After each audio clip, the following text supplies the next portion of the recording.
It's a faded photo album, like many families had, with dust on the cover and pictures of the wife, two sons, and the dad. The pages are falling apart, but the story remains, buried in the old pictures as they try to explain the life of this family and one particular American boy, the things that made him happy and brought him his joy.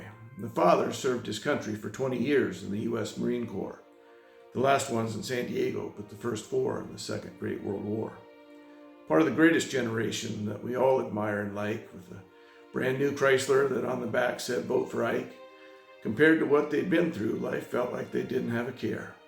And those two boys turned that big tough Marine into a big old teddy bear.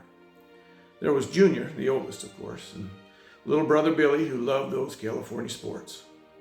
One would go to college, but the other one knew that he had to be like Dad and serve for the red, white, and blue. No man in that era would ever fault a son for such a decision. It was different now, with this war causing so much division. They thought if he enlisted, Billy might get to pick his location and avoid Vietnam while still serving his nation. But Uncle Sam had a different idea and plan, and didn't think 20 years in the Corps was enough of a sacrifice for that man. So they took this boy, who just a few years ago was so full of pride, to be able to buy one of the first 10-speed bikes that anyone could ride.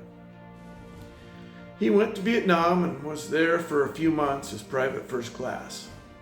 And of course, no family can predict the future or even a forecast. But if you're curious how the story ends and want to visit Billy just to see, you can find it on the wall, line 17, panel 52E. Now, the dad lived a long life after this with the rest of the family, and everyone moved on like everyone does, but not always happily. Fort Rosecrans National Cemetery is where this story is done. That's where the story ends for both this American father and son.